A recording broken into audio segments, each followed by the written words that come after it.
In this video, I'm going to show you how to change the cover art on Apple Music. So what we're going to do, firstly, open up your Apple Music. So once you open up your Apple Music here, so what we're going to do, so once you're here, so you're going to go and select the album or the playlist where you want to change the cover art for. So you can just go to your library. Let me just, like, for example, use this playlist here. So I'll just use this playlist. So for example, this playlist here. Similarly, you can choose whatever playlist or albums that you want to, like, change the cover art for. So once you're on the playlist or album, so click on the three dots which is on your top right there. So simply click on it. So and then here select the edit option. So tap on the edit option.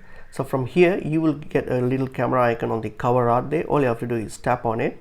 Okay, when you tap on it, it's going to ask you whether you want to take a photo to replace it or choose something from your file already. Oh, it's up to you. You can either choose one of these options. I will just put like choose photos. I will just choose something from my gallery. Okay, so I'm going to just choose something, and then once I've chosen it, hit on choose, and then I'm going to like make any other edits or any changes to it and hit on the tick option here on your top right, and there you go. That's it. The cover art has been changed.